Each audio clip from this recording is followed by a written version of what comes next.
Hello, everybody, and welcome back for episode 10 here on the SMP. How is it episode 10 already? I don't know, but anyway, here is something behind me that we did last episode. A little cabin here in the rural area that we finished, actually. But the area around here isn't finished, and this is what I want to work on today. We did the fence, we did a few details, we did that tree, but we can do so much more here. So, why don't we just get started?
Well, I've been working over here for a little bit. I actually looked over at my OBS and it's been about an hour.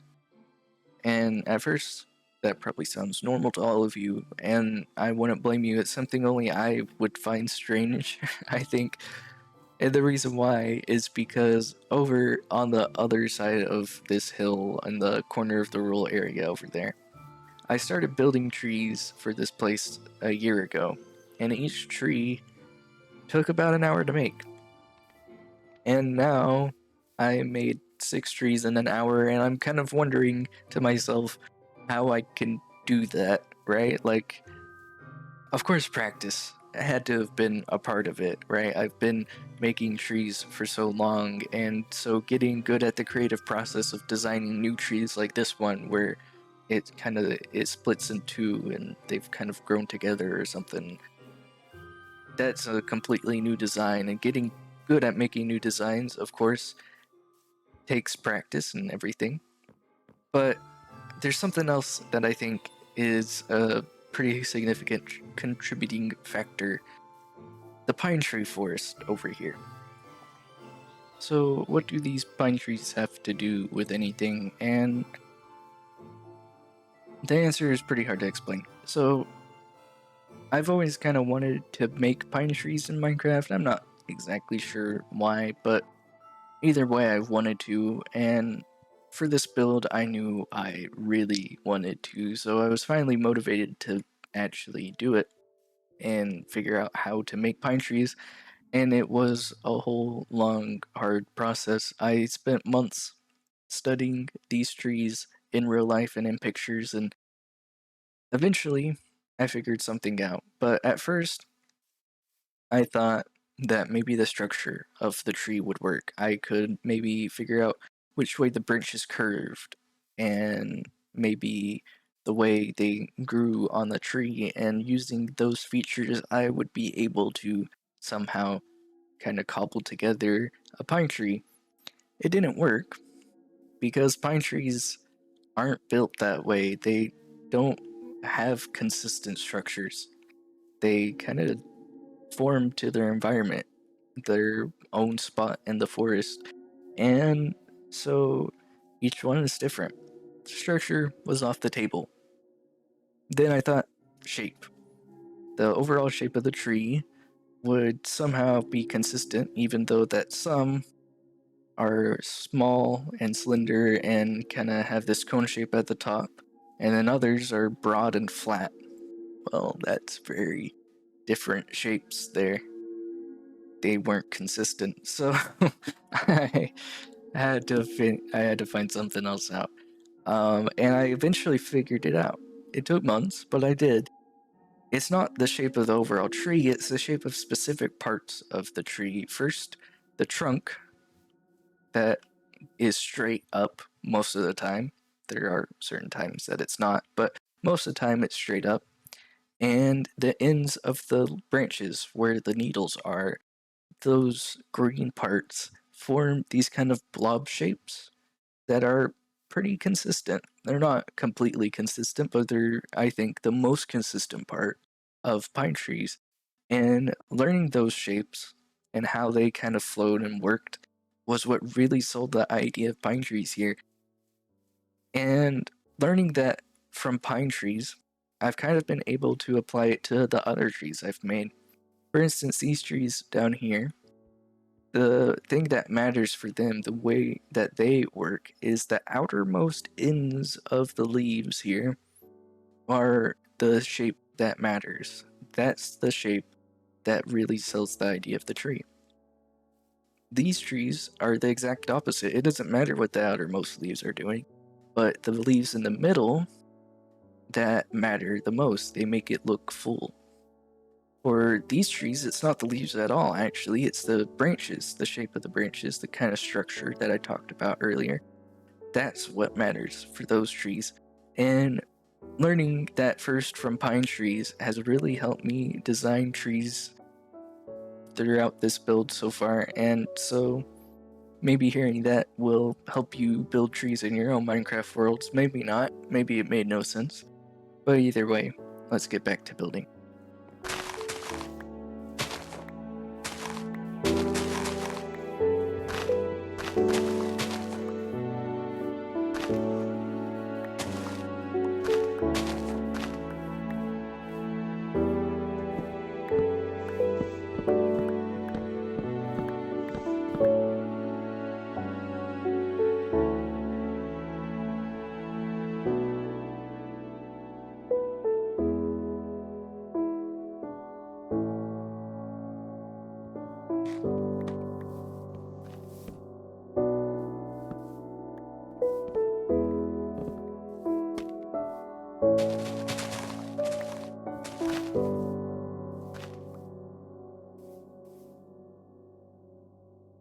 Well, I'm pretty much done making trees for today, but there is one more I would like to get done before we move on to another project.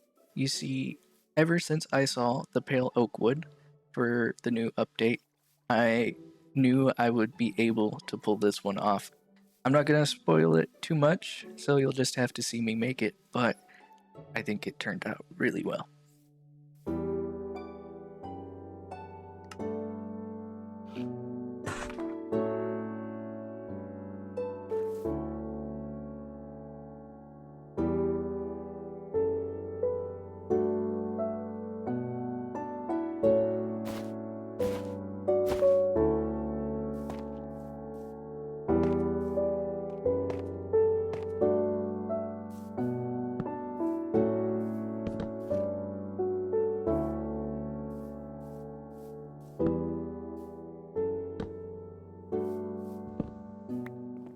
And now for a grand reveal. A wandering traitor. Oh, in the tree. It's an American sycamore tree. I think it turned out really well, and it's really identifiable both in Minecraft and in real life because it kind of has this gray bark that just falls off, revealing the white wood underneath, and it just always looks really cool. The leaves, I did something a little different. I've never done this before, where there's darker leaves underneath to kind of provide the idea of shadow under the more bright azalea leaves up on the top. Did the same thing with this little one over here, just a little extra detail. But of course, the big one is the star of the show.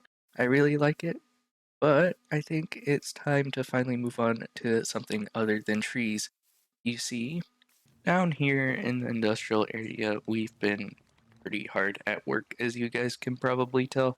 There's quite a few farms down here, but they all kind of fall into the same category. They're the type of farm that gives you resources to build more farms. And there's one more farm that I need to build that falls into this category before we can build the other type of farm. The type of farm that gives you resources to build actual builds. This farm, of course, is a moss farm.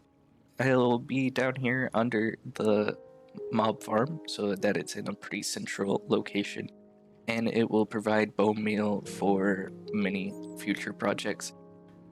Let's get started.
Well, here's the finished moss farm. There's quite a bit to talk about, so let's go ahead and get started.